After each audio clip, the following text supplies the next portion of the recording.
que nos move é a certeza de que toda evolução passa pelas pessoas e que elas farão cada vez mais a diferença. Acreditamos que são os melhores talentos que transformam as empresas e ajudam a melhorar o mundo. Que são as empresas que entenderam que as relações de trabalho são uma troca, onde todos ganham e se fortalecem, que farão um novo modelo melhor. Aprender, desaprender e redescobrir são palavras de ordem em um mundo onde mudança é sinônimo de permanência.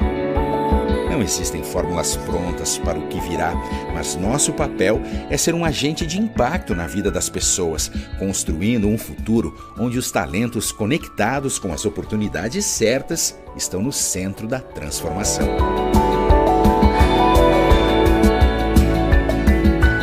The Bernd, soluções para a gestão de talentos. Bom dia, bom dia. Bom dia para todo mundo que está aí. Obrigado por toparem esse bate-papo com o Salib hoje de manhã. Salib, primeiro, obrigado por aceitar nosso convite. Prazer em te conhecer. Uma honra ter você aqui conosco. Várias pessoas ontem já ficaram super empolgadas, clientes nossos, enfim, até lá no LinkedIn, tu mesmo viste, pessoas de grandes empresas aí trazendo tu como uma grande referência. Então, para a gente que gosta muito dessa conversa de transformação, desenvolvimento de pessoas, te ter aqui é um presente para a gente também. Vou começar te apresentando, Salib, de maneira bem informal, para a gente aproveitar aí a nossa 1 hora, que a gente tem até as 9h30, para a gente ter um bate-papo sobre o presente, o futuro e o papel das pessoas nesse contexto. Salib é cofundador da HSM, autor de diversos livros, 4 que eu já li aqui, sei que tem mais coisa saindo aí do forno. Começo falando, obviamente, do Gestão do Amanhã, um livro que saiu em 2018, ele foi material do nosso planejamento estratégico na The Bernd, foi indicado por um consultor para que a gente abrisse a nossa forma de ver o futuro, para a gente discutir o futuro do nosso negócio. Depois veio o novo Código da Cultura, o que as escolas não ensinam, e o Algoritmo da Vitória. Todos os livros do Salib eu deixei ali já no YouTube para vocês, caso vocês queiram dar uma olhada nos livros e comprar, já tem os links e tudo mais. E tem 2 sites do Gestão do Amanhã, o projeto do Salib, e também a página dele. Salib, obrigado e vamos lá. Eu queria já começar perguntando para ti que em 2018 o Gestão do Amanhã trazia insights de um futuro que parecia até, de certa forma, distante, né, para muitas empresas, para muitos profissionais. Esse futuro, eu brinco que ele foi acelerado ao máximo dentro desse contexto de Covid e pandemia, né? A gente fala aí, tu mesmo traz dentro de alguns materiais que eu sei que tu vai lançar futuramente, mas já traz muito o termo de um ponto de inflexão enorme. Queria que tu fizesse um paralelo entre aquele futuro de 2018 e o futuro de hoje. O que tu enxerga que mudou e o que é o novo amanhã? Bom, primeiro, bom dia a todos, né? Essa é a primeira live que eu faço nesse horário, geralmente eu faço à noite, então me perdoem se eu estiver um pouco acionado, mas eu estou aqui, parabéns aí, Fábio, pelo trabalho, né? Um prazer estar com todos vocês. A história do Gestão do Amanhã é interessante, aliás, dos livros todos que você falou, tem mais um chegando agora, né? Dia 1º de outubro, a gente lança o Estratégia Adaptativa, que é as regras da competição mudaram, se você está pronto, né? Que tem a ver com uma nova maneira de pensar nesse mundo exponencial, esse mundo cheio de rupturas. Todos os modelos de estratégias desenhados no passado foram feitos para um mundo razoavelmente previsível. O mundo nunca foi previsível, mas era um mundo razoavelmente previsível, né? Então você podia criar modelos que tivessem uma sustentação maior. E a gente percebeu que não, que a gente vai ter cada vez mais rupturas, cada vez mais pontos de inflexões estratégicos, como nós estamos vivendo, e que era necessário a criação de um novo modelo para pensar em estratégia, já que ele não saiu dos Estados Unidos, ele saiu aqui do Brasil. A gente tem mania, né? Nós brasileiros temos mania de achar que tudo é feito lá primeiro e a gente cata depois aqui, depois de um ano. Só que dessa vez a gente está conseguindo surpreender os americanos e estamos lançando muitas coisas, né, que o Brasil não deixa nada a desejar em termos de pensamento estratégico, né? Acho que a resposta está aí no número de pessoas que nos aproximam, o número de leitores dos nossos livros, né? Está crescendo bastante, já não se fala mais somente em Jim Collins, ou Philip Kotler, ou Michael Porter, mas se fala aí em Sandro Magaldi e José Salib Neto. Então, essa história de como aconteceu tudo isso, né? Foram 5 livros em 3 anos, né? Que é um número expressivo, né? Acho que nem nos meus tempos de HSM, acho que eu não via nenhum dos meus gurus escrevendo com tanta rapidez. Logicamente, eu escrevi em dupla com o Sandro, que a gente se complementa muito bem, né? A gente curte muito bem a nossa pensamento em conjunto, né? Mas ele tem a ver com alguns movimentos, que talvez seja interessante para as pessoas pensarem, de repente, todo mundo me conhece lá dos palcos da HSM durante 30 anos, e de repente em 2 anos, 3 anos, em menos de 3 anos eu apareço com 5 livros, né? A primeira tem a ver com a minha formação na HSM, né? Eu convivi com todos os maiores pensadores do mundo de gestão, desde o Peter Drucker até o Peter Diamandis, até desenvolvi uma palestra sobre eles, desde o mundo lá de trás até o mundo lá da frente. Philip Kotler, Michael Porter, Theodore Levitt, you name it. E, na verdade, o que mais me atraía na minha convivência com eles não era sobre as teorias que eles desenvolviam, né? Não era sobre as 5 forças do Michael Porter, os 4 P's do Philip Kotler, ou tantas outras, 6 D's do Peter Diamandis.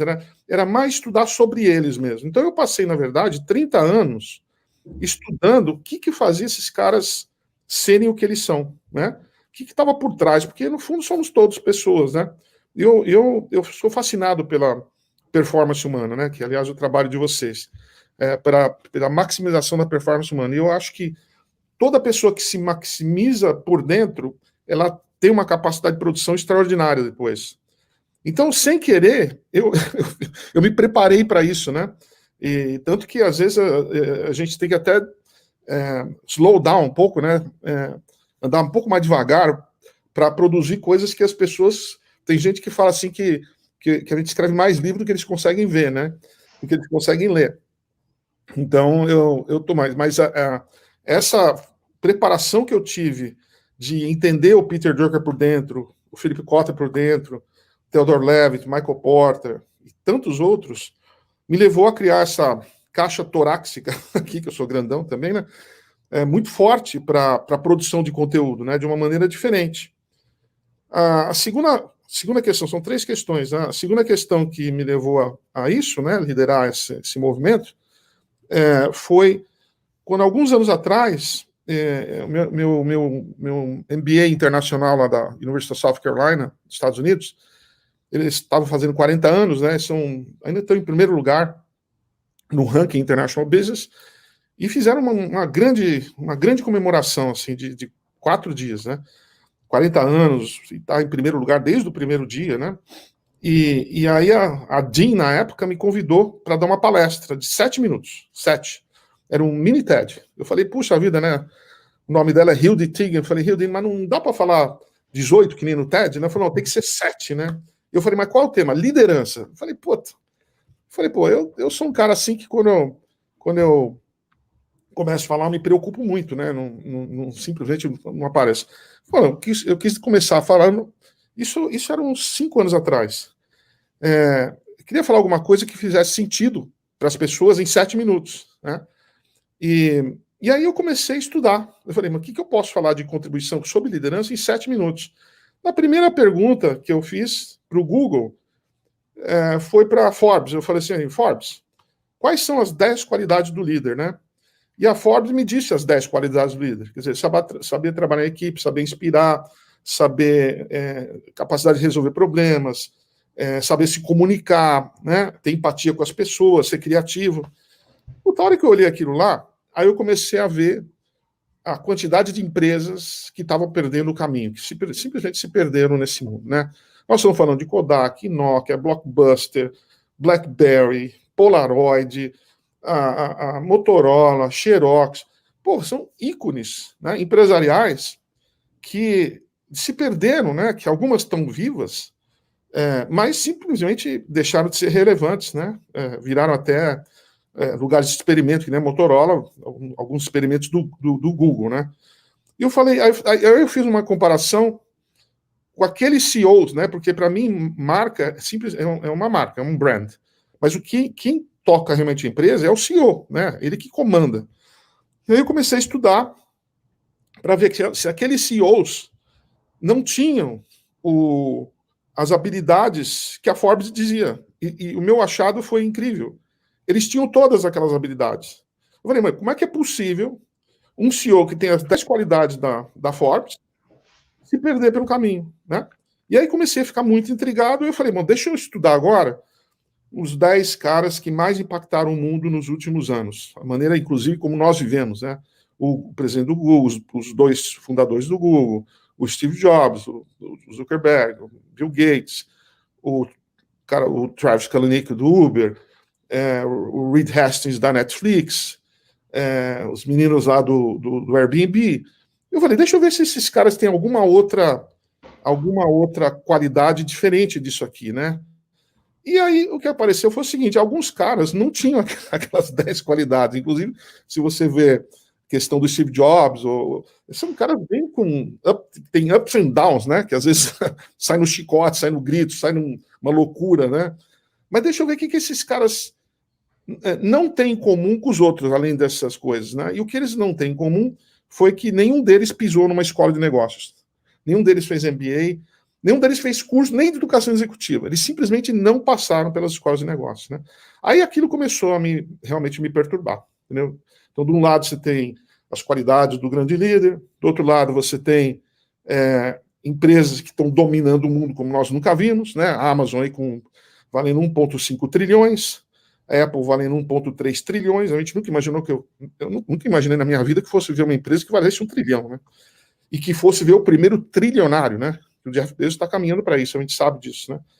E aí deu o spark para o Gestão do Manhã, né? E aí nós começamos a ver, e eu tenho um histórico com a gestão interessante, né? Porque eu estou com 61 anos, e eu estudo profundamente a gestão desde 86, quando nós começamos a HSM, né?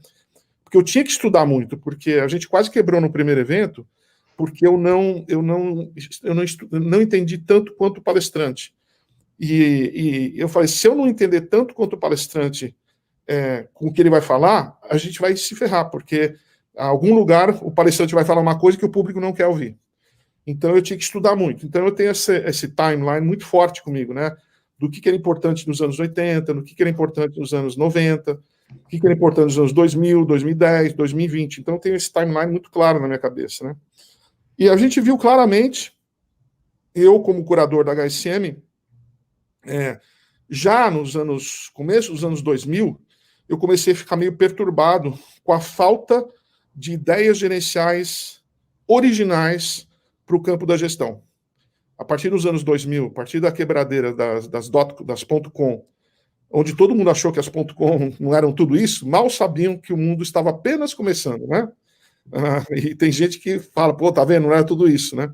Só que a partir dos anos 2000, a gente começou a ver uma tração na tecnologia muito forte, né? Porque a nossa velocidade, como a gente fala no livro, a velocidade da tecnologia, ela dobra a cada 18 meses e o custo cai pela metade. É assim que nós estamos vivendo. E aí, de repente, a tecnologia pegou uma tração muito forte, a gente começou a ver coisas na tecnologia que a gente nunca viu, começou a ver na neurotecnologia, robótica, todas aquelas coisas que a gente falava nos livros, né? Era que nem esses filmes de Hollywood que a gente vê, de repente você vê a coisa acontecendo na tua frente, né? E aí eu fui ver que, na verdade, as empresas que se perderam, elas não se perderam por causa da tecnologia, porque todo mundo tem acesso igual à tecnologia. O mesmo acesso que eu tenho à inteligência artificial, você tem, robótica você tem. Mas aí eu percebi que as ideias gerenciais não acompanharam o desenvolvimento da tecnologia. E as pessoas, em geral, sempre trataram a tecnologia de uma maneira diferente da gestão. Para aqui tem tecnologia, aqui tem gestão. São duas coisas separadas. Mas não tem jeito. A gente viu que a gestão, como nós conhecemos, ela impacta o pensamento gerencial muito fortemente. Você acha que dá para falar de gestão sem falar em inteligência artificial hoje? Sem falar de robótica, sem falar de neurociência? É impossível. De Big Data, né? Isso aqui era separado, né? E aí as coisas começaram a fazer sentido para a gente. Logicamente, a gente caiu forte na questão das escolas de negócio, porque as escolas de negócios, quase 90% das grandes ideias de gestão, das grandes teorias, surgiram das escolas de negócio. Né? O Philip Kotler com os 4 Ps lá na Northwestern, o Michael Porter com as 5 forças lá em Harvard, o Prahalad com as competências essenciais lá em Michigan, né? O David Hurt com recursos humanos, né, que vocês devem conhecer bem. E a gente viu que essa turma, que as escolas como nós conhecemos, não acompanharam as transformações da tecnologia. Né? Elas começaram a falar mais do mesmo, tanto que eu tinha dificuldade de fazer uma programação da Expo Management, da HSM Expo, né? Que antigamente era Expo Management, e eu não conseguia achar mais nada de interessante. Né? Os caras interessantes eram caras que vinham do mundo da tecnologia, do mundo do design, até do jornalismo. Né? De repente, jornalistas começaram a virar gurus de negócio. Olha que coisa maluca, né? Inclusive, eu tenho um slide na minha apresentação, minhas palestras, onde mostra o Malcolm Gladwell, em 1999, o Malcolm Gladwell, em 2009, em 2009, o Malcolm Gladwell saiu número 2 do ranking de gurus. O Malcolm Gladwell nada mais é do que um escritor do New Yorker, uma revista que publica, acho que é dentro do New York Times, um escritor, um staff writer, né? Não tem nem cargo. Ele é simplesmente um escritor.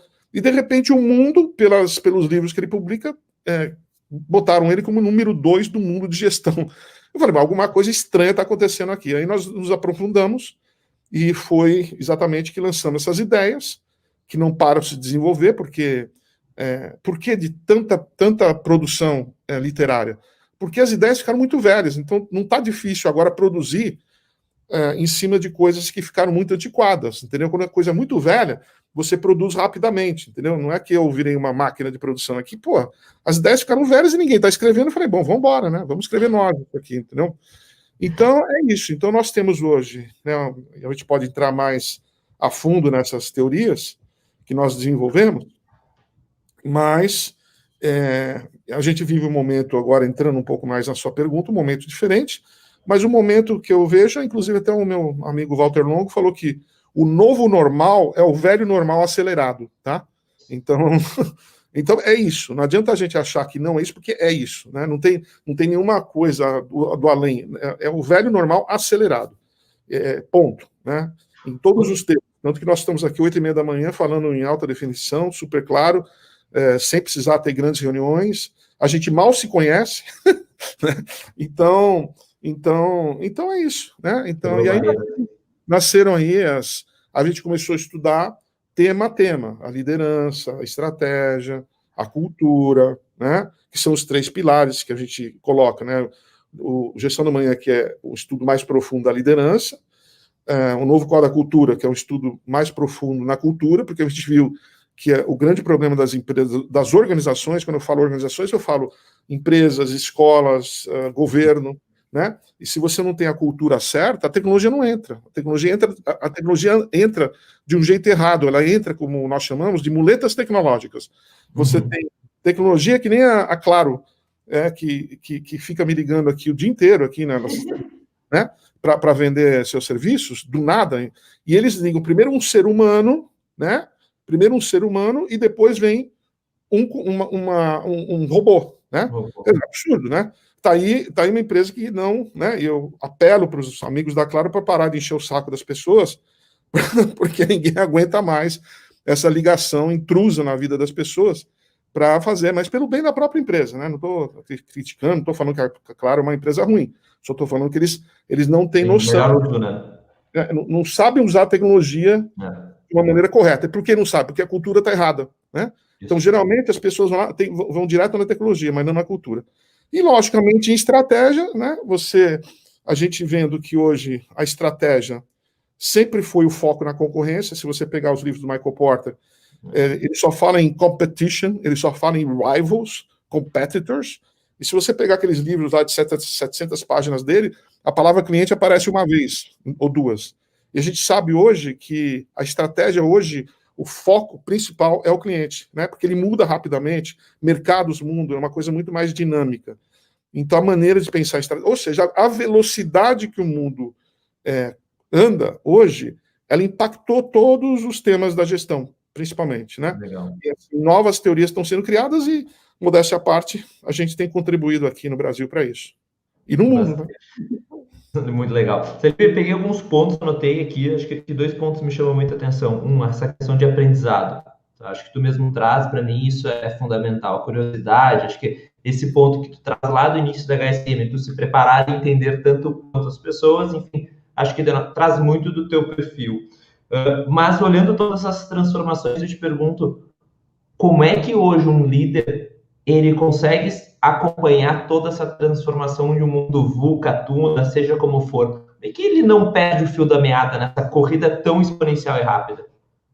Pois é, essa é uma área cruel. Quando o mundo andava um pouco mais devagar, ele tinha oportunidade de repente, andar com pessoas mais ou menos, ele tinha oportunidade de repente, 2 livros por ano, ou de repente, até de não fazer curso nenhum, né? Hoje não tem jeito. Hoje você tem que... Você é comido em segundos se você não tá esperto. Você é engolido. E para isso você tem que andar com os melhores, né? Os melhores funcionários, colaboradores possíveis. Você tem que andar com as melhores companhias possíveis, né? Realmente entender quem que está do teu lado, são pessoas que somam ou que não somam. É cruel às vezes, né? Eu digo que eu mudei até meus amigos depois que eu percebi o Jornal da Manhã. Eu tive que dar uma peneirada nos amigos, porque tinha amigo que puxava para trás. Eram aqueles amigos que queriam falar muito do passado, né? Ainda mais eu com 61 anos, né? Meus amigos são mais velhinhos. Porra, eu não quero falar do passado, entendeu? Eu quero falar do futuro, né? Então a gente tem que realmente fazer uma peneira aí, fazer uma varredura nas nossas companhias e saber quem são as pessoas que puxam a gente para cima ou para frente. E também ter a humildade de aprender com jovens hoje, né? Antigamente nós éramos as pessoas que sabiam as coisas, né? E você tinha aquela molecada, nossa, tá lá o fundador da HSM, eu lembro que eu ia nas escolas, né? E puxa, eu quero aprender com esse cara. Porra, hoje eu aprendo, minha filha acabou de se formar agora na Arizona State University. Não, eu passo mais tempo ela me ensinando coisas do que eu ensinando ela. Logicamente, ela me ensina muitas coisas a ver na tecnologia, né? Mas os jovens hoje ensinam muito a gente, o comportamento, né? Inclusive, a minha filha me deu um show de bola aqui. A gente acabou de lançar uma imersão, mentoria digital, né? Um programa que a gente tinha offline, a gente lançou online para limitado a 30 pessoas, um programa caro, que acontece ao longo de 2 meses, né? E a minha filha falou, pai, nós vamos vender isso aqui em 1 semana, nós vamos preparar, em 1 semana nós vamos para frente vender isso. Cara, a gente preparou super bem, gravei, fiz um monte de coisa junto com o Sandro, e toda essa estratégia de internet, né, que tem novas maneiras de pensar, em 5 dias a gente vendeu o programa todo a R$7 mil o ticket, né? Eu levei um susto, cara, mas ela que teve que me explicar. Agora, quando eu estava na HSM, eu vendia minhas entradas 1 ano antes.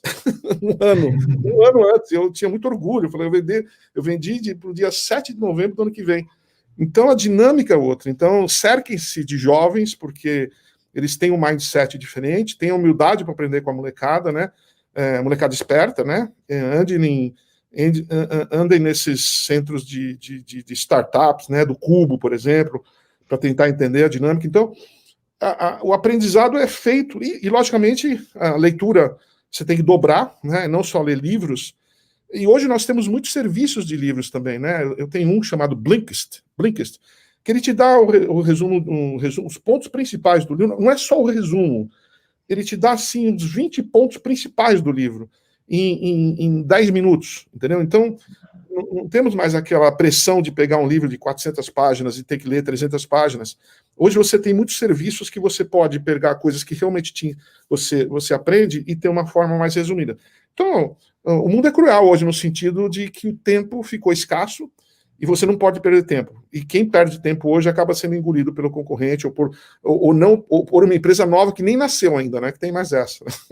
Antes você era engolido pelo concorrente. Hoje você é engolido por uma empresa que nem começou ainda, né?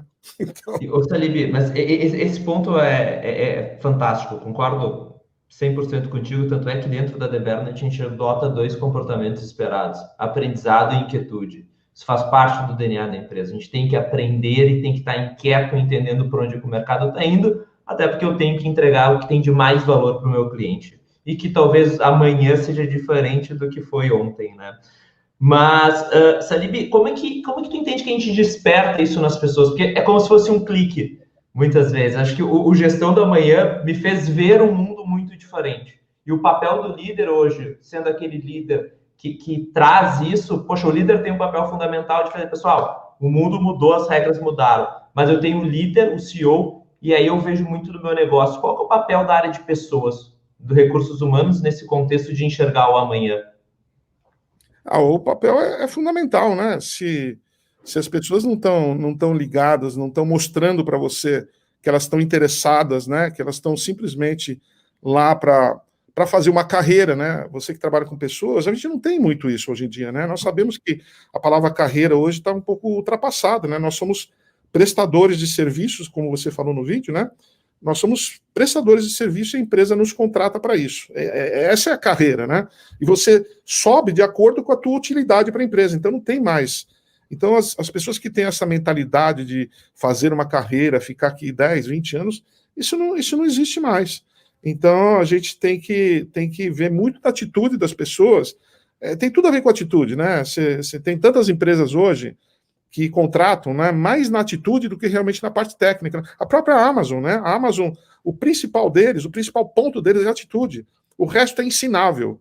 Não adianta nada, você pode pegar uma pessoa que tem... Eu já trabalhei, já tive experiências terríveis, já cometi erros terríveis na HSM de contratar pelo passado, né? De contratar pelo passado.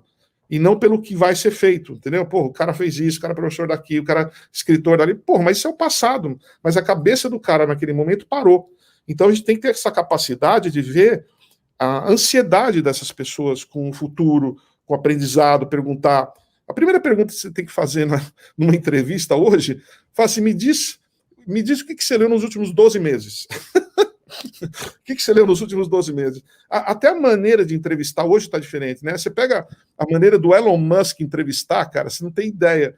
Ele fala, o cara nunca viu ele, de repente ele fala assim, me dá a fórmula de física que foi escrita 40 anos atrás.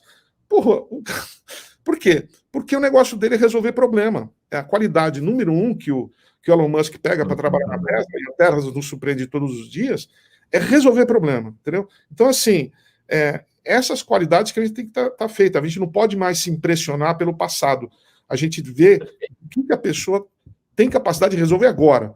Se ela fez um PhD, ótimo. Se não fez, também está ótimo. Entendeu? Mas se ela sabe alguma habilidade que tem para levar a empresa adiante, então a maneira de contratar pessoas hoje tem que ser muito revista. As empresas hoje, aquele currículo de antigamente não vale muito pouco hoje, né? Pelo que a pessoa pode... E principalmente na atitude, né? Você tem um cara com PhD... O nosso desafio sempre vai ser daqui para frente, né? Contratar olhando para frente. A gente falou, sexta-feira eu estava conversando com um cliente, foi esse exatamente o ponto. Como é que tu vai me ajudar a olhar o que essa pessoa tem para oferecer lá na frente? Nunca se falou tanto em potencial, né? Ou seja, o que essa... E principalmente a gente vem falando muito sobre a questão da capacidade de aprendizado. Se ele conseguir aprender e tiver uma motivação, o que é hard skill a gente ensina, mas vem conosco que a gente constrói o futuro. Salib, queria entrar num ponto que para mim eu me lembro até hoje, eu estava indo viajar de férias, passei na Saraiva lá de Guarulhos, vi um livro com uma capinha azul, peguei, o primeiro era uma versão bem... Foi aquela versão teste ainda, não lembro o nome que vocês deram, mas foi um primeiro, 60, 90 dias, saiu a definitiva. Foi minha leitura de férias sobre cultura, e desde então a gente vem falando muito sobre cultura, não só dentro da Liberty, mas também com todos os clientes. Qual que é, na tua concepção, o peso que os líderes têm que dar para discutir cultura hoje em dia? 200%. Porque ficou muito claro para nós. Você sabe como saiu o novo Código da Cultura, não? Você comprou a primeira versão, né? Você falou? Não, já comprei outra, já tem a última, edição revista e ampliada. Tá, mas você comprou a primeira também, né? Então, foi interessante porque quando eu e o Sandro, né, o Jorge Paulema, que é um amigo de longa data, né, ele deu o endosso dele aqui para nós, no Gestão da Manhã, e quando o livro saiu, a gente ficou super orgulhoso, né, um livro bonito, com design diferente, né, a gente queria fazer até um livro mais adaptado para a quarta Revolução Industrial. Não adianta nada você está falando da quarta Revolução Industrial e aparecer com o mesmo livro de sempre. Então, o nosso livro é diferente. Ele tem 5 horas. É perecível, né? Então, acho que a combinação que tu fez do online com o offline, ele te deu essa capacidade de usar o produto com uma velocidade que não se tinha antes. Exatamente. Então, a gente reinventou a maneira do livro. Os nossos livros, modéstia à parte, são mais agradáveis de ler, eles têm muito design, eles têm pelo menos 6 horas de conteúdo digital, né, com entrevistas, com vários experts em diferentes áreas, né? O livro não é só nosso, a gente fala que nós temos muito coautores no livro, o Silvio Meira, o Walter Longo, o Francisco Madia.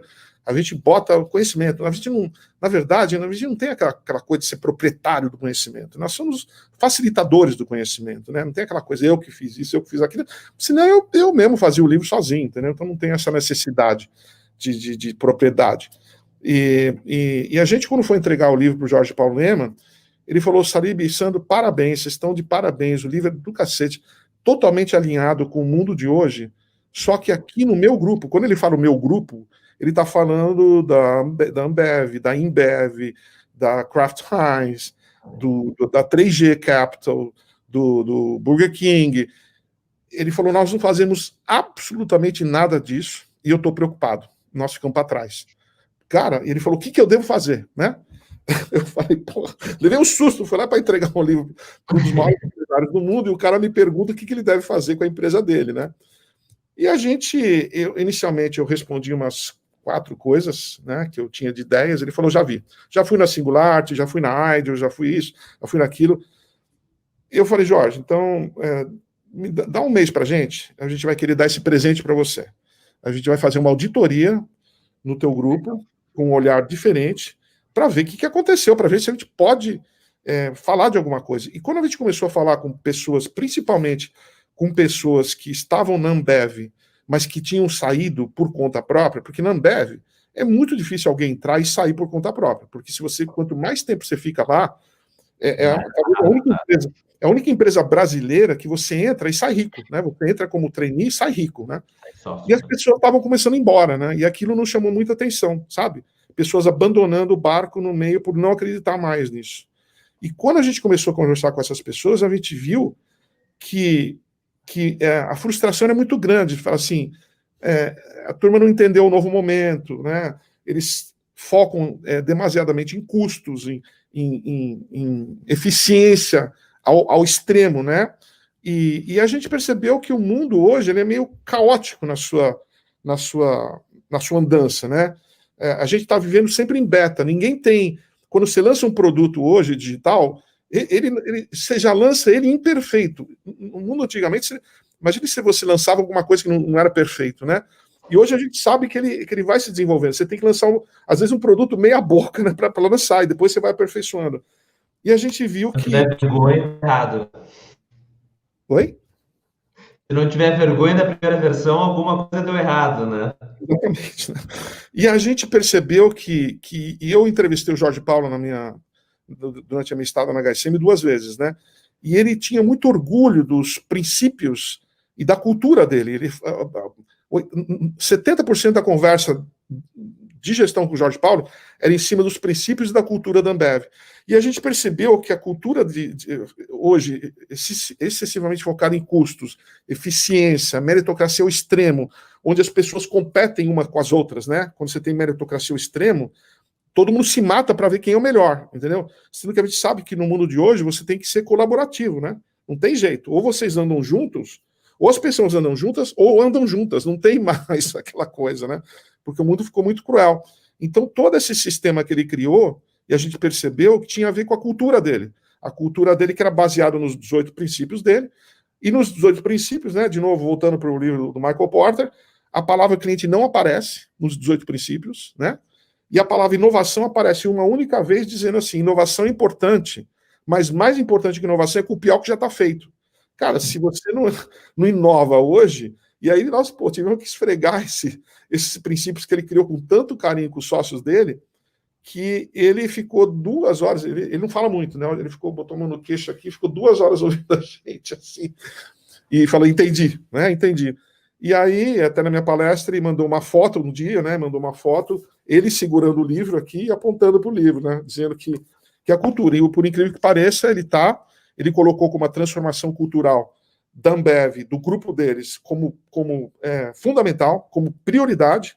É isso que ele vive hoje, a transformação cultural, porque ele sabe que que aquele mundo, né, de grandes investimentos, de grandes compras, produtos de massa, pouco adaptados às necessidades do cliente, já não existe mais. Então ele está num esforço enorme, ele ainda acha que está muito lento, mas a gente já vê coisas interessantes vindo da Ambev, né? A XX, XX Ventures aqui, que é o motor 2 deles, né? Que está desenvolvendo novas maneiras de entregar cerveja, bebidas. Depois você tem a Z-Tech, né? Que tá uma empresa que já nasceu para aproveitar o relacionamento de 60, que eles têm com 60 milhões de pequenos comerciantes no mundo inteiro, diariamente. Quer dizer, é outra visão, entendeu? Então ele já deu, claramente, já dá para ver que ele está se mexendo lá e ele tem usado aí nossa... E a gente viu, pô, se ele está com problema em cultura, imagina o resto, né?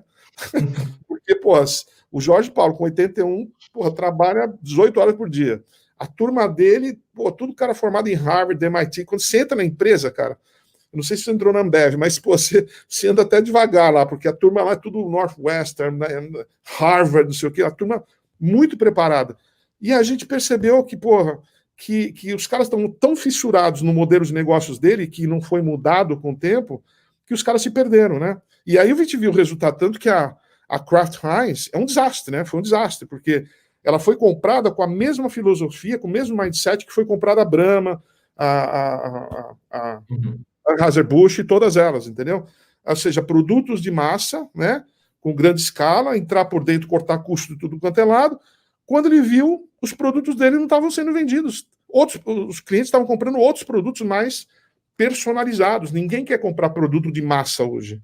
Menos as pessoas mais simples não querem comprar produtos de massa. Então, só que isso tem uma dinâmica muito grande. Se você não cria um ambiente para que esses produtos saiam customizados, para as pessoas terem sensibilidade de outras pessoas, acabou. Então, para nós, o cultura bateu. Explica por que tantas empresas se perdem pelo caminho. E Salib, para trabalhar a cultura, como é que tu enxerga? Empresas hoje, a grande parte vai estar num outro step, com modelos mais conservadores, barrando a inovação, muito mais apegado ao passado, olhando para trás. Como é que tu enxerga que a gente trabalha a cultura hoje nesses ambientes menos flexíveis e com mais ancorados no que trouxe elas até aqui? Por onde eu começo? Então, você não tem um jeito, né? Talvez você tenha um start, né? Porque quando a gente fala cultura, a gente tem a ver com comportamentos de pessoas. Muito simples, né? Uma cultura tem a ver com o comportamento das pessoas naquela organização. Só que aí a coisa começa a ficar mais desenvolvida. Por exemplo, o Satya Nadella na Microsoft, ele passou por um momento parecido. Quando o Steve Ballmer saiu, né? Imagina o Nadella, que estava na empresa há 21 anos, ficou sem o Gates, sem o Steve Ballmer e com uma empresa desacreditada.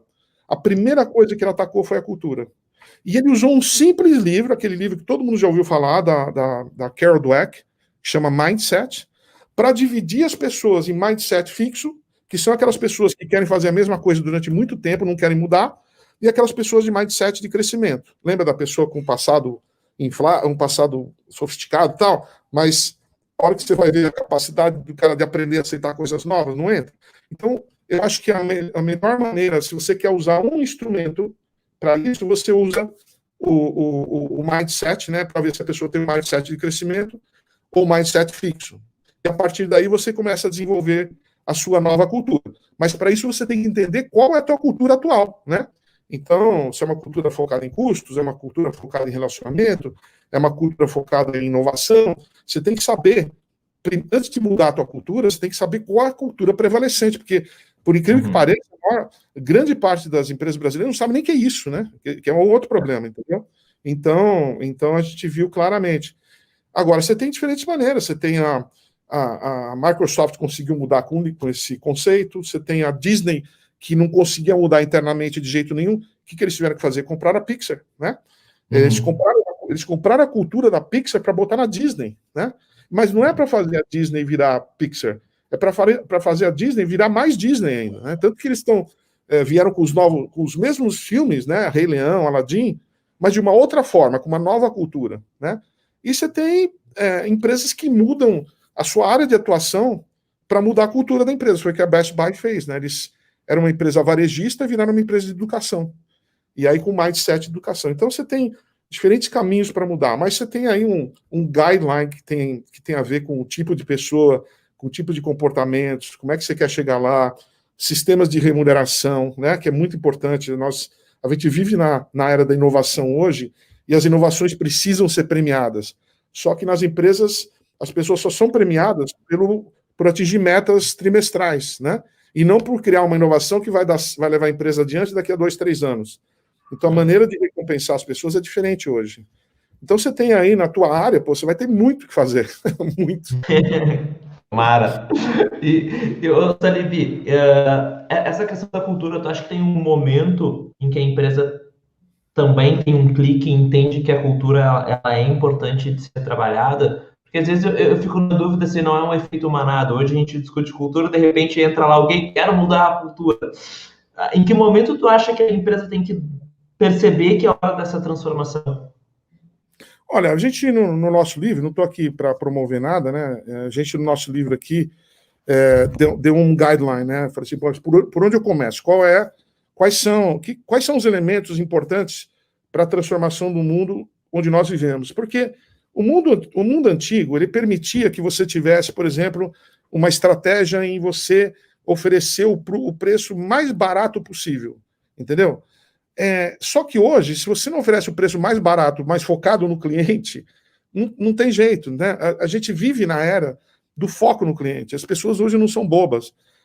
Hoje, as coisas ficaram muito baratas, né? A gente consegue assistir um filme aqui no meu celular, o filme que eu quiser, ouvir a música que eu quiser, ir para onde eu quiser, pegar um táxi, fazer tudo aqui, entendeu? Então, o mundo ficou muito barato, e mesmo as pessoas que estão buscando baixo custo, elas esperam que aquele baixo custo seja focado no cliente, o que não era normal antes, né? Baixo custo, assim, ó, tipo, nós vamos tirar tudo e você dê, graças a Deus que você comprou um leite barato aqui no nosso supermercado. Não funciona mais hoje. Então a gente tem o que a gente chama de customer centricity, né? O foco no cliente, é a obsessão no cliente, é um passo a mais, é obsessão. E no cliente de uma forma individual. Aí cercado por uma cultura de aprendizado, que a gente estava conversando, porque você tem que hoje aprender o tempo todo, né? A informação, conhecimento fica obsoleto rapidamente, por uma cultura de resultado e por um grande propósito. Se você não tem um grande propósito, você fica navegando em mar aberto sem saber para onde você vai. Entendeu? Então, esses 4 elementos são importantes para qualquer empresa hoje pegar, deixa eu ver, se eu tenho aqui o customer centric, como é que eu trato meus clientes? Eu trato eles mal, né? Eu trato o cliente dos outros mal também. Se a gente tem uma cultura de aprendizados, e aquela pergunta, né? Chama o teu subordinado, teu colaborador, detesto usar a palavra, pergunta para o cara quantos livros ele leu esse ano, entendeu? Se o cara lê um livro, o cara já respondeu, você tem que trazer outro cara, sinceramente. Não dá para você hoje não ler pelo menos uns 10 livros por ano, no mínimo, entendeu? Então, tem várias coisas que você pode saber para você saber se você está no caminho certo, né? Eu gostei sexta, acho que estava no teu Instagram, né? Tem 2 tipos de profissionais só, né? Depois da crise, né? Sim, os rápidos e os móveis. Né? Não os rápidos, os que saem melhores, para fazer uma linguagem mais política, né? Os que vão sair melhor, né? E os que se perderam pelo caminho. Eu prefiro usar the quick and the dead, né? Então... Boa. Salib, indo já para a parte final, que eu sei que a gente tem mais 15 minutos, queria entrar no último livro. Eu não li ainda, ele chegou, mas já vi algumas lives e alguns releases sobre o vídeo. Para mim, tem uma frase que já começa muito clara, que a alta performance independe se é no esporte, se é na carreira executiva. Como é que que o mundo do esporte de alta performance traz pro caminho executivo corporativo?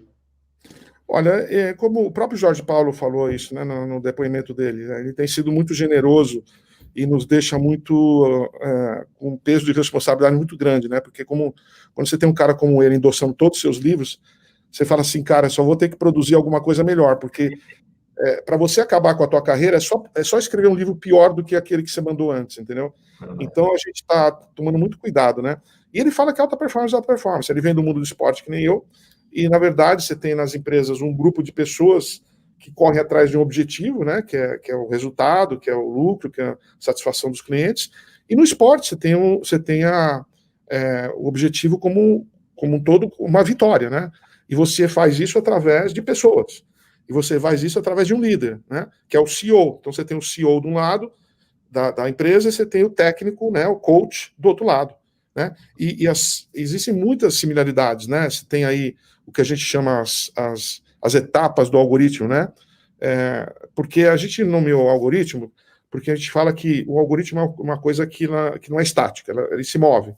E cada líder, cada pessoa tem que ter o seu próprio algoritmo para ver o que é mais importante para ele naquele momento. E a gente detectou nesse estudo, né, que esse livro ele começou a ser escrito há 5 anos atrás, bem antes do Gestão da Manhã, um projeto completamente diferente, que também veio pelo fato de eu ter sido esportista, veio pelo fato de eu ter encerrado a minha carreira e não ter sabido até onde eu poderia ter ido bem no tênis, porque eu nunca tive um grande técnico, eu sempre tive bons amigos e técnicos razoáveis, mas não um grande técnico.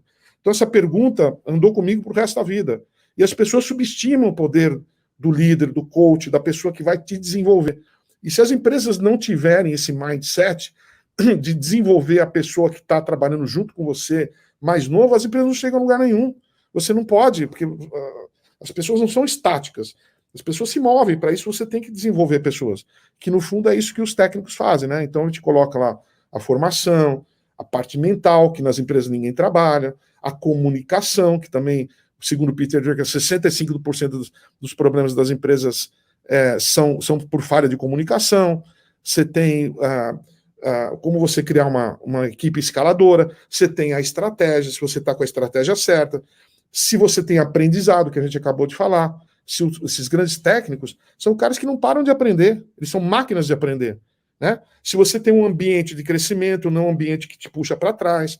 Então, todas essas coisas são facilmente replicadas. Isso aqui é um livro de liderança, é um livro de gestão, um livro de liderança que tem o esporte como exemplo, que me deu muita satisfação de escrever, de estudar. Nós estudamos mais de 200 técnicos no mundo inteiro, um trabalho que foi feito com uma equipe de jornalistas.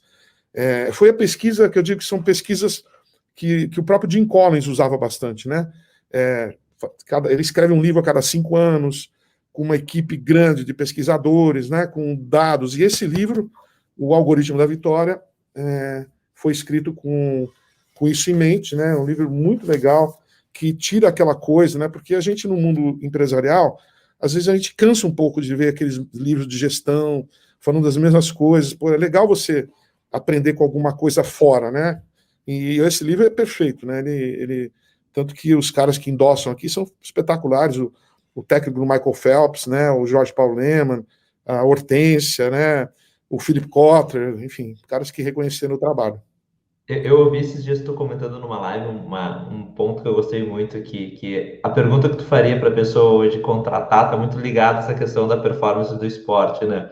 Quanto que ele odeia perder? Mais do que ele gosta de ganhar? É verdade. Essa é uma parte importante para você analisar. Se você não leu ainda, a hora que você lê, principalmente no capítulo da formação, a hora que você vai ler, cara, você vai voltar para os teus sócios aí e fala, cara, a gente vai precisar repensar tudo que nós fizemos aqui em termos de contratação, porque a maneira que esses técnicos veem os seus potenciais pupilos, se eles realmente valem a pena ser treinados, porque o técnico ele não pode errar, ele vai investir a carreira dele em um cara. Porra, eu tive um amigo meu no tênis, que ele começou a treinar um garoto com 8 anos de idade. Com 10 anos ele era campeão mundial infantil. Com 14, ele foi o mais jovem jogador a ganhar um ponto na ATP. Com 16, ele ganhou do Emílio Sanches, que era 7 do mundo, adulto. Com 17, ele parou de jogar tênis. Né? Como é que acontece isso? A vitória não é simplesmente você ir na quadra e apresentar golpes maravilhosos, né? E técnicas maravilhosas. Tem a ver com a maneira como você encara a vitória, a derrota, a parte mental, o respeito pelo técnico, o caráter. Tem todas essas coisas, né, que são envolvidas, que é muito mais do que vitória, do que a vitória em si. Então, e a gente coloca aqui, né, e um dos pontos que esses técnicos veem é quanto que o atleta odeia perder, né? Porque ganhar, todo mundo gosta de ganhar. Tá lá, já tem uma pesquisa feita que 85% adora ganhar. Mas que odeia perder, cara. Se você procura assistir um jogo da Serena Williams, que é a maior tenista mulher da história do esporte, olha na cara dela e vê quanto que ela odeia perder, cara. Você não tem... Parece que ela tá jogando mais para não perder do que para ganhar, entendeu? E realmente, quando você... Eu particularmente, assim, dentro das possibilidades minhas do tênis, cara, eu odiava perder, o que eu quebrei de raquete, cara, mas eu não me arrependo. Talvez me controlasse melhor, entendeu? Porque depois, com o tempo, você se aprende a se controlar. Mas eu não me arrependo da atitude, porque quando você odeia perder, você dá 5 passos a mais. Você dá 10 passos a mais, entendeu? E se você tem na derrota algo cotidiano, você não vai dar aquele passo a mais que você precisa dar. E hoje em dia, o sucesso, cara, tá lá em 1%. Não é muito, você não tem sucessos grandes hoje. É 1%. Então, essa a maneira... Uma boa pergunta para você fazer numa entrevista. Quanto você odeia perder, né? Quanto você odeia não cumprir a tua meta? E ver como a pessoa responde isso. Então, hoje você tem um arsenal de perguntas interessantes que você pode fazer para os seus prospects, né? Principalmente para quem você contrata, que vai te levar a caminhos que você nem você imaginava. E desses técnicos todos, Salib, qual que te chama mais atenção? Por algum fator específico? Olha, por incrível que pareça, apesar de ter estudado os maiores técnicos do mundo, do Michael Phelps, o Brad Gilbert, eu entrevistei todos eles, né? O Brad Gilbert, caras do futebol americano, Lou Holtz, né? O que mais me impressionou foi o Larry Passos do Guga, né? Que se você imaginar que uma coisa é treinar o Michael Phelps, tudo bem, o Michael Phelps, 23 medalhas de ouro, mas, pô, ele já nasceu em berço esplêndido, na melhor academia de piscinas dos Estados Unidos, ele já nasceu com um corpo de peixe praticamente, tudo indicava que ele seria um grande nadador. Ninguém sabia exatamente se ele ia ganhar 23 medalhas de ouro. Agora, o Guga e o Larry foi uma história incrível, por quê? Pô, o cara nasceu, o Guga perdeu o pai dele com 9 anos de idade. A mãe dele era assistente social, sem dinheiro. O Guga gostava de jogar futebol, não gostava de jogar tênis, jogava futebol mais do que tênis. Florianópolis é uma cidade que não tem tradição em tênis. O Brasil não tem tradição em tênis. Então, como é que você consegue fazer o Guga virar o Guga, né? E aí a história está dentro do livro, é muito legal, né? Porque ele conseguiu tirar de dentro do Guga algo que o Guga nem imaginava que existia dentro dele, né? Que é esse toque de mágica, né? Que hoje os CEOs eles têm que se ver mais como uma fada que vai com uma varinha de condão e toca naquele cara, e aquele cara vira um príncipe ou uma princesa, entendeu? Esse é o papel, porque senão a tua empresa não pode ficar dependente de você. Ela tem que ter muitos talentos, mas para isso você tem que fazer os talentos desabrocharem. E aí a gente fala muito nesse livro, né? Então, e para isso você tem que ter algumas análises, para você ver se o talento vai desabrochar, você tem que fazer uma análise de perfil para ver se o cara vai, né? Para ver, que a gente fala na contratação, se o cara se ele tem amor pelo jogo, né? Por exemplo, lembra do garoto, né? Ele não gostava de jogar tênis, não é culpa dele. Ele tinha talento para uma coisa que ele não gostava de fazer. E às vezes a gente vê muito nessas empresas. Então, se ele tem amor, se ele tem respeito por você como líder, se ele vai dar algo a mais, se ele tem a capacidade mental de aguentar o tranco, né? Porque você sabe que a hora que o bicho pega... Ainda mais agora, né? Nesses últimos 150 dias, né? Exatamente. Se ele tem capacidade de aguentar o tranco. Então, você tem várias perguntas que você pode ver, da maneira de você analisar, muito importantes para contratar qualquer pessoa, que os técnicos fazem. Por quê? O técnico não tem muita chance. A hora que ele investe a carreira dele em um jogador, em um time, para mudar demora muito, né? Então ele não pode errar. E numa empresa, o cara contrata um cara e já manda embora. Entendeu? O técnico não consegue mandar Ciclo é longo, né? Mandar. Inclusive, às vezes, o técnico é contratado do cara, ele presta serviço para um cara, né? É o contrário do CEO da empresa, que ele que manda no cara, né? Então, o técnico não manda. Então, tem uma série de coisas que faz com que esses grandes técnicos errem muito pouco, né? E que é a diferença deles, que a gente coloca aqui no capítulo número 1, que a gente chama de encantamento, né? Que na verdade, os formadores, eles são muito mais que formadores. Eles encantam aqueles atletas, né? Para que eles, de sapo, virem príncipes ou princesas. Perfeito. Salib, sei que tu tem outra live. Última pergunta, tá? Não por acaso, mas para mim é a soma. Na tua concepção, o que mata uma empresa hoje em dia? Eu acho que a gente falou muito sobre isso, né? Acho que são pessoas erradas no lugar errado, são falta de aprendizado, falta de fluência em tecnologia, né? Fluência em dados, fluência em algoritmos, fluência em inteligência artificial. Tem uma série de coisas, é um conjunto, não tem uma única empresa, uma coisa, né? Você tem você contratar errado, você não saber desenvolver, é um conjunto, não existe assim um fator que mata uma empresa. Mas se eu quiser, se eu falar você tem que falar aprendizado. Se você não aprendeu o tempo todo, rapidamente, porque hoje não é antigamente era o primeiro, era aquilo que a gente fala assim, it was the first mover, que era o primeiro que se mexesse, você tem que ser o primeiro. Inclusive o Al Ries, lá atrás, nos anos 80, fala assim, it's better to be first than to be better. É melhor ser o primeiro do que ser o melhor. Hoje em dia, você tem que ser o melhor. Não adianta ser o pior. Tanto que o celular, aqui o meu Apple, do Steve Jobs, né? Aliás, eu jamais vou trocar o meu Apple aqui. Se eu trocasse o Apple pela Samsung aqui, eu estaria traindo o meu ídolo Steve Jobs. E foi o quinto smartphone. Quinto, né? O Google foi o 14º, nós estamos falando pelo Google, parte do Google aqui, pelo 14º, foi o 14º buscador. Então, se você não tem uma cultura de aprendizado o tempo inteiro, obsessivamente, você é engolido.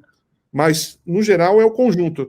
É a mesma coisa que falar assim, quem ganhou o campeonato? O artilheiro, o número 9 ou o goleiro, né? No caso do Palmeiras, quem ganhou foi o goleiro, né? Na Paulista, né? Salib, de novo, mais uma vez, muito obrigado pelo teu tempo, foi sensacional. Acho que tu acompanhou algumas perguntas aqui, reafirmações do que tu trouxe. Foi um prazer conversar contigo nessa 1 hora. Espero reencontrá-lo num outro período. Acho que o que tu traz para o mundo corporativo tem tido um valor inestimável.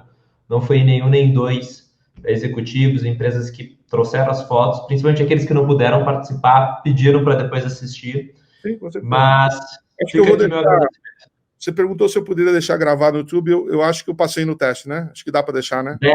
Deve. Pela quantidade de elogios ali, deve. Não vou fazer feio, não. Então deixa aí para mim. Então tá. Salib, obrigado de novo. Sei que tem uma outra live 9h30. Enfim, obrigado pelos ensinamentos e pelos insights que tu nos trouxe. Que a gente siga trabalhando cultura como a agenda prioritária de todos os líderes.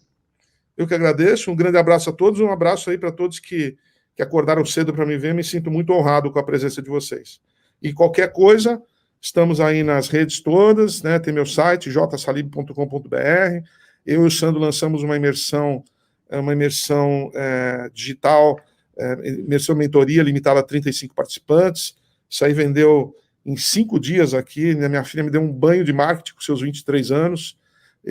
Já abrimos a nossa próxima turma, é um programa de 2 meses de transformação, com cases, com exercícios, com palestras, com interações. Não é simplesmente você ficar me vendo falando na internet.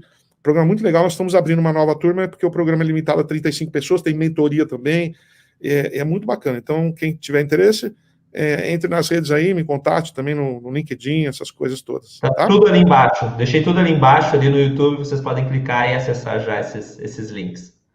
Tá jóia, então. Um grande abraço. Fechado, Salib. Abraço. Jóia. Até mais. Tchau, tchau. Tchau. O que nos move é a certeza de que toda evolução passa pelas pessoas e que elas farão cada vez mais a diferença. Acreditamos que são os melhores talentos que transformam as empresas e ajudam a melhorar o mundo. Que são as empresas que entenderam que as relações de trabalho são uma troca, onde todos ganham e se fortalecem, que farão um novo modelo melhor. Aprender, desaprender e redescobrir são palavras de ordem em um mundo onde mudança é sinônimo de permanência.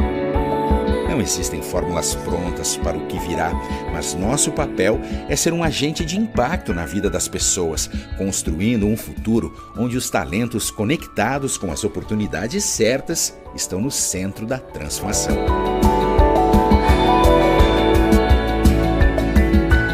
The Band. Soluções para a gestão de talentos.